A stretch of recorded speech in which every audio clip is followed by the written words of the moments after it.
С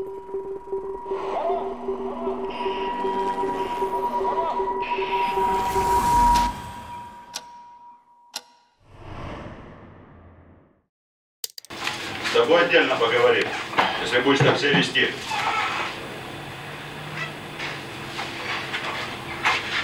Его не нужно было посылать людей. Сейчас отсюда вылетишь к чертовой матери.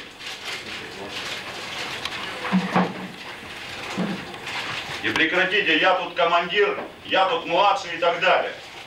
Ты видишь, его не просто так послали. Я тебе уже объяснял, что мы почувствовали, что ты не успеешь сделать. Вот Самойленко ругается из-за того, что вертолет зря слетал. Швидько вернулся в штаб и рассказал о том, что он не успевает туда добежать на кровлю и подцепить эти контейнеры.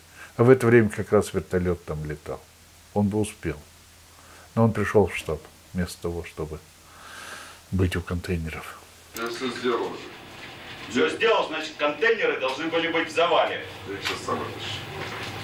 Все, закончили. А в дальнейшем Самойленко очень хорошо относился к Петру Васильевичу Швидько. И не уходите, сейчас будет общий разбор. Дальше, значит, робота немецкого пока вытащить не удается, но работаем. Сейчас делаем это. Да мы его зацепили.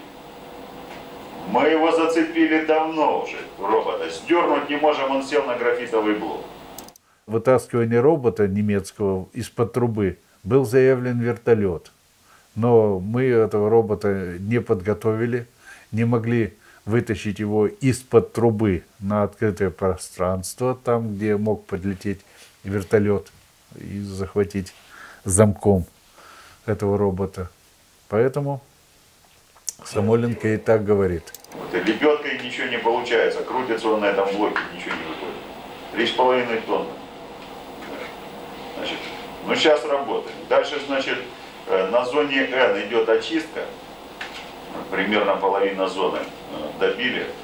Сейчас точное число не знаю, сколько пропустили, но уже больше 200. Он говорит о 200 человек, пропущенных через кровлю, работавших в зоне М. Работать будем до темна. Не, рисково. Ночью рисково делать. Но он говорит, что ночью это было бы рискованно выпускать солдат. К вечеру будет готово. Да. Работы протекали круглосуточно. И в этом штабе Самойленко мог находиться до 10-11 часов вечера. Вот эта зона антизактивирована. Эта зона и эта зона. Вот здесь видите, по флажкам здесь немного, да? Так. Вот сюда ставим вышку. Сюда ставим вышку вровень вот с этой отметкой. Здесь отметка 70,8, а здесь 70,4. Ставим вышку, на нее ставим ДШК калибра 12,7 с разрывными пулями. Ну, почему разрывные? Чтобы не было рикошетов никаких. Это Самойленко предлагает, чтобы мы расстреливали эти блоки пулеметом крупнокалиберным и разрывными патронами. И обрабатываем вот этот вот завал. Здесь перебиваем трубопроводы, которые лежат. Графитовые блоки в муку толкем. С этой стороны. А дальше гидромонитором смываем. А здесь роботом сдвигаем сюда в завал. Вот весь смысл операции. Нет опасности разброса грязных частиц? Ну, смочим все дело. Когда говорит Самойленко смочим, он имеет в виду 2 гидромонитора, которые расположены справа от трубы и слева от трубы. Ну а если здесь уж немножко то, что просыпется, ничего страшного, берем. Покроемся пленкой потом, ну отсюда уберем. Вот на этой схеме красная — это как раз флажки, которыми помечены большие дозы излучения. И красным помечены источники, формирующие эти дозы.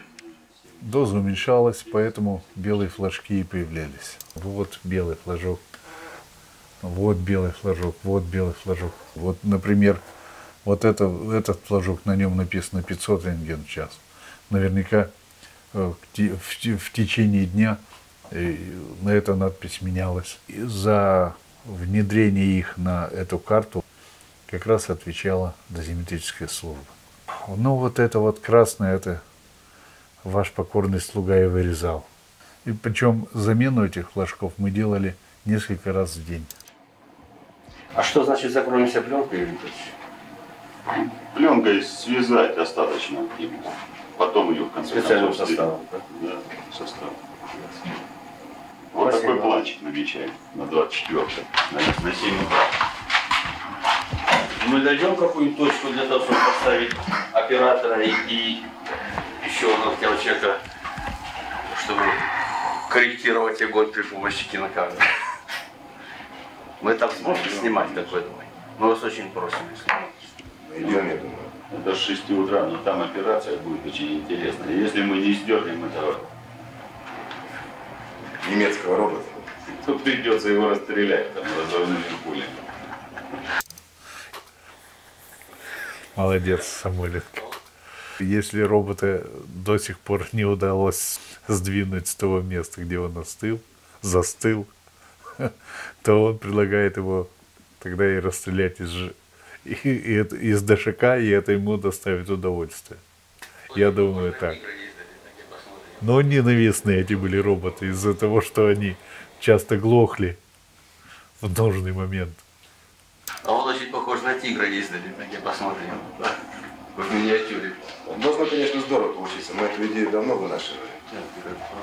Поначалу просто не было возможности это сделать. Там стояли краны, которые можно было просто-напросто расстрелять тоже заодно вместе с этим завалом. Вот завтра краны как раз должны отойти в сторону. И за завалом дальше, там идет просто рыжий лес, который не страшно можно расстрелять, если даже промажем его. Но стрелять не пришлось в итоге. Ну, наверное, снайперов-то хороший. Ну, записали, что дали снайперов. Афганский. Эти снайперы были приглашены, но стрелять не позволили работники ЧС и КГБшники. Вчера на эту тему Юрий Николаевич очень хорошо говорил. Тут товарищи у нас были в гостях, он очень хорошо им сказал эту тему. Если он повторит, то это будет очень здорово. Понял. Если вы не хотите освежить, пожалуйста, хотя бы повторите. Я, честно говоря, забыл, что я говорил. Ты правильно сказал о том, что ни одна страна в мире бы не справилась с такой задачей в такие сроки. Понятно. Считаю, что это так. Почему? Нет, ну тросты нужно будет положить сначала на площадку, потом его туда Совершенно подвинуть. другие, мне кажется. Не готовы помочь, выручить. Особенно страна.